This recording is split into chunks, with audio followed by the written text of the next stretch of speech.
Hello दोस्तों, नमस्कार। स्वागत है आपका हमारे इस नए वीडियो में। आज हम एक नए टॉपिक पर बात करने वाले हैं जिसका नाम है मुग़ल वंश।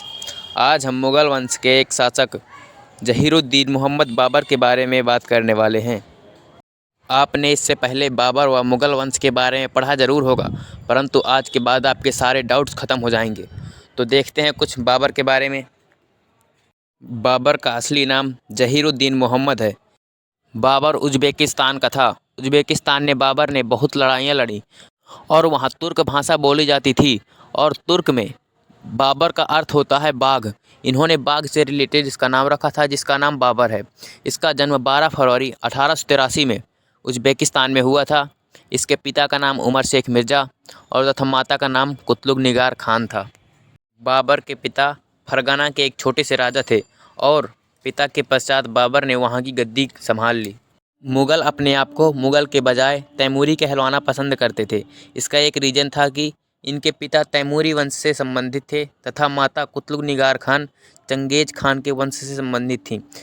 चंगेज़ खान के वंशजों को मुग़ल के नाम से जाना जाता था।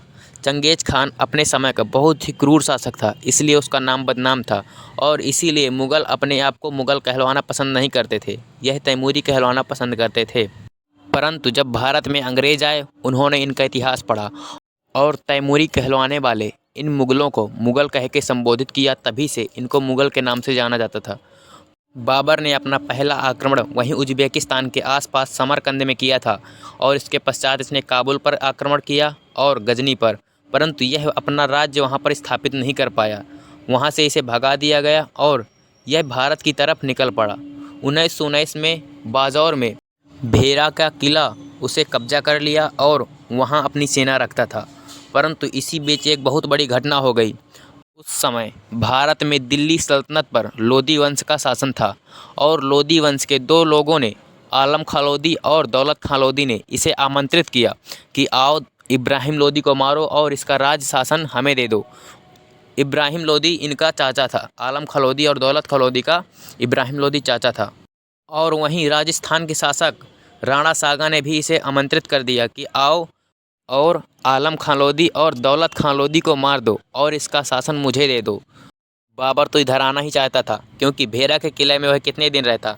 भेरा का किला इतना बड़ा भी नहीं था कि उसका गुजारा हो सके और उसने 1526 में पानीपत का युद्ध लड़ा, जो कि बाबर और इब्राहिम लोदी के बीच हुआ। यह उज़्बेकिस्तान का था, इसलिए अपनी सेना को इसने उज़्बेक पद्धति में बैठाया। यह वहाँ की एक नीति होती है जिसे कि तुगलमा नीति के नाम से भी जाना जाता था और इसके पास तोपें भी थी। इसने अपनी तोपों को रूमी पद्धति अर्थात उस्मानी नीति में बिछाया।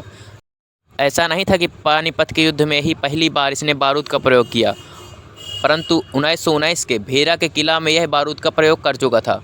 बाबर ने इब्राहिम लोदी को पराजित कर दिया और बाबर ने सोचा कि अब मैं यहीं रहूँगा, परंतु राणा सांगा ने कहा आप चले जाओ। उसने कहा चले जाओ, तो बाबर ने कहा कि मैं यहीं रहूँगा, क्योंकि मेरे पास कहीं जाने के लिए जगह ही नहीं है। एक भेरा का किला था, परंतु वह बहुत छोटा है मेरे रहने के लिए, क्योंकि उसकी सेना भी बढ़ चुकी थी। क्योंकि बाबर ने इब्राहिम लोदी की सेना को अपनी सेना में शामिल कर लिया था, इसीलिए वह चाहता भी तो यहाँ से नहीं जा सकता था, क्योंकि दूसरी जगह इसके लिए रहने की जगह भी नहीं थी। अब राणा सांगा के पास एक ही रास्ता था कि वह बाबर से युद्ध करे और युद्ध में हराकर वह अपने साम्राज्य को बचा सकता था। इसने 4 लोगों की सहायता ली। नंबर 1 पर आते हैं मेदिनी राय, जो कि एक राजपूत शासक थे। नंबर 2 आलम खां लोदी। दौलत खां लोदी को तो पहले ही पानीपत के युद्ध में मार चुका था और इब्राहिम लोदी का बड़ा भाई महमूद लोदी भी इसमें शामिल हो गया और स्वयं राणा सांगा इस युद्ध का नेतृत्व कर रहे थे। बाबर और इनमें बहुत घमासान युद्ध छिड़ गया, जिसे कि हम खानवा के युद्ध से भी जानते हैं। आपने पढ़ा होगा कि 1527 में खानवा का युद्ध, यही है वह खानवा का युद्ध। बाबर ने जिहाद का नारा दिया, क्योंकि मेदिनी राय और बाकी सारे लोग बाबर पर भारी पड़ रहे थे, क्योंकि राणा सांगे के पास बहुत ज़्यादा सेना थी और मेदिनी राय के पास भी बहुत सेना थी। इसलिए बाबर ने जिहाद का सहारा लिया। उसने अपने सैनिकों से कहा कि आप युद्ध यह मेरे लिए नहीं लड़ रहे हैं, बल्कि इस्लाम की रक्षा के लिए लड़ रहे हैं, क्योंकि यदि हम यह युद्ध हार जाते हैं तो भारत से मुस्लिमों को हमेशा हमेशा के लिए खदेड़ दिया जाएगा। यह सुनकर उसकी सेना में ज्वाला भड़क उठी और सेना ने भयंकर लड़ाई लड़ी और बाबर जीत जाता है और राणा सांगा को मार देता है। परंतु मेदिनी राय और महमूद लोदी बिहार की ओर भाग जाते हैं। परंतु यह सभी को खोजता है और 1528 में मेदिनी राय मिल जाते हैं तो उनसे युद्ध छिड़ जाता है और बाबर ने मेदिनी राय को आसानी से हरा दिया क्योंकि इसके पास बहुत सारी सेना हो चुकी थी। और 1528 के चंदेरी के मैदान में मेदिनी राय को हार का सामना करना पड़ता है। अब यह ढूंढ रहा था महमूद लोदी को और महमूद लोदी 1529 में मिल जाते हैं और 1529 में स्टार्ट हो जाता है घाघरा का युद्ध, जो कि घाघरा के पास में हुआ था, इसलिए हम इसे घाघरा के युद्ध से जानते हैं। घाघरा के युद्ध में बाबर ने महमूद लोदी को भी हरा दिया। इस समय बाबर बहुत ही शक्तिशाली बन चुका था और अब दिल्ली सल्तनत का नहीं बल्कि मुगल वंश का साम्राज्य फैल चुका था। 1530 में बाबर की असामयिक मृत्यु हो जाती है। इसकी मृत्यु किसी युद्ध में नहीं बल्कि ऐसे ही हो जाती है। और अब बात आती है दूसरे शासक को बनाने की, क्योंकि गद्दी खाली नहीं रह सकती थी।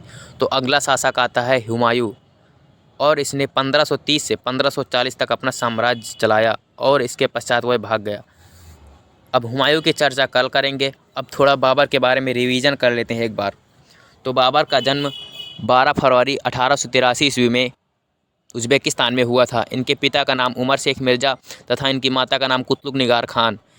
इनके पिता तैमूर वंश से संबंधित थे तथा माता चंगेज खान के वंश से संबंधित थीं। यह अपने आप को तैमूरी कहलाना पसंद करते थे।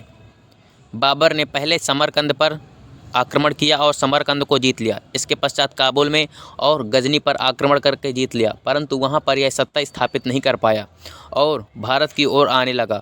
1919 में बाजौर में हीरा के किला में अपना राज्य स्थापित किया और वहां पहली बार इसने बारूद का प्रयोग किया था।